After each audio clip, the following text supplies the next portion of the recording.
Hey there, welcome back to my channel. If we haven't met before, my name is Kiri and I'm a flower farmer here in Western Washington in Zone 8A. And today we have some things to plant up. So I impulsively bought these peony roots, and I'm pretty glad that I did actually, because I've been seeing peony roots like at Walmart when I go shopping, and they're like little tiny little baby peony roots, and they're like $10 a piece. And I got this whole box for 50 bucks. So we are going to plant these out today. And the other thing I have, yes, they are here. The David Austin Bare Ridge roses I ordered a while ago. So we are going to plant these out, but this actually kind of has a special process we need to go through, so let's get started. So my bare roots came with this planting guide, so I'm just going to follow the information that's in there. But basically what we need to do is take these bare roots and stick them in a bucket of water for at least 2 hours, just to get them rehydrated. I don't know if these are all going to fit.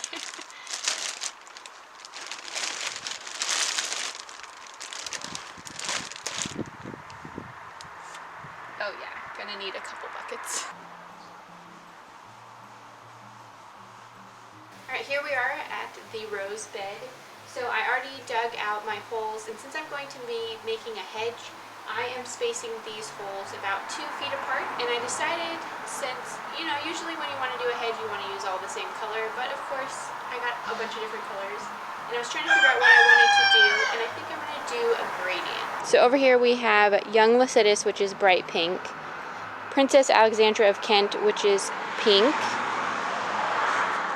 Sceptered Isle, light pink, Lady Gardner, apricot, and then Charles Darwin, yellow. So I think that'll look nice.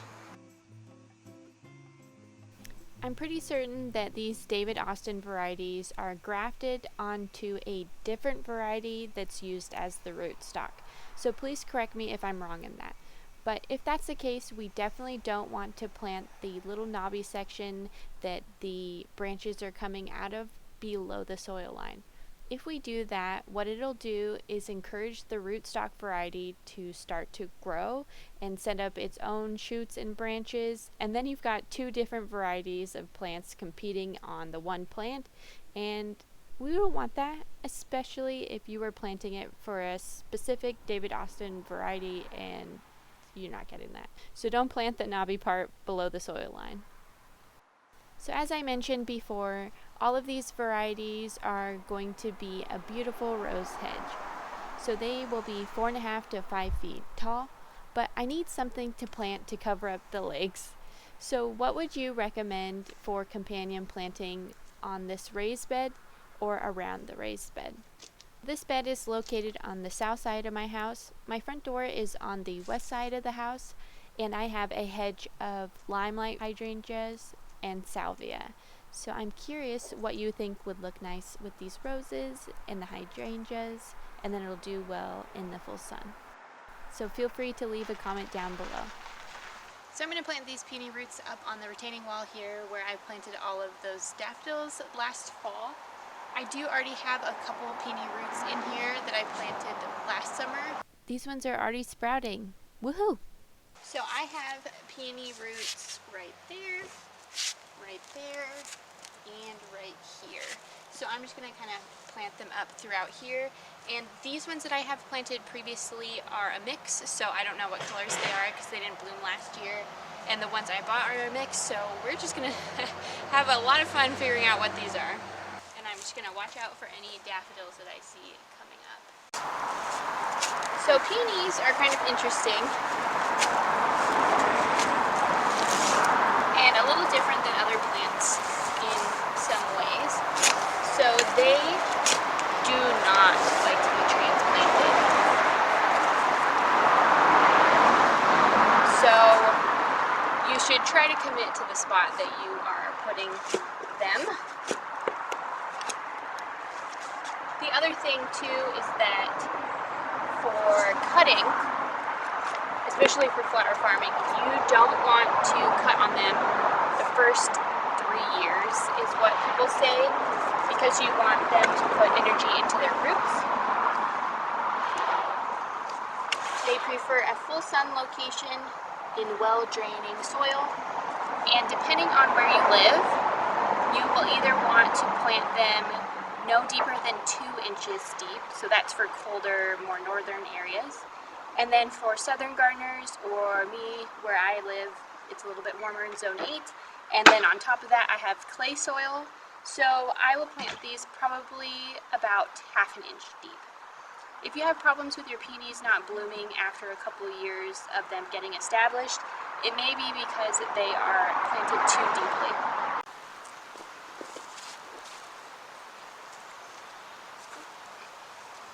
Oopsie, hit a daffodil. That's okay, we'll just put it right back in the hole. So now that I have my holes dug, I'm just going to put a little bit of slow release fertilizer into each of the holes. Wow! Slipping and falling. Struggles of gardening on a hill. It is also recommended to soak these for 2 hours before you plant them if they're looking a little bit dried up. But I know that these recently were dug and came from a farm and they don't look dry at all, so I'm not going to deal with that. Especially because, I mean, look at my soil is still pretty moist, and it usually holds the moisture pretty well because it is thick clay soil.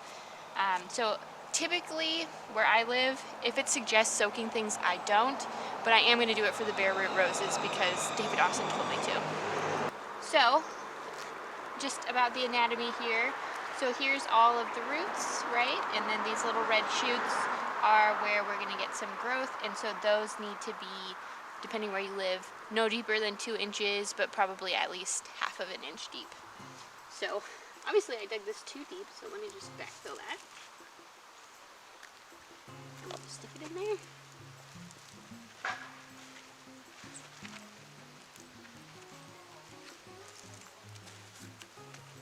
There we go. Oh yes, look at that big, beautiful shoot. I got a couple other ones on here.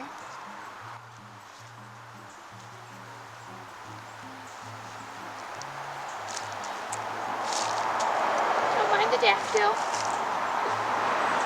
Just put it back a little deeper.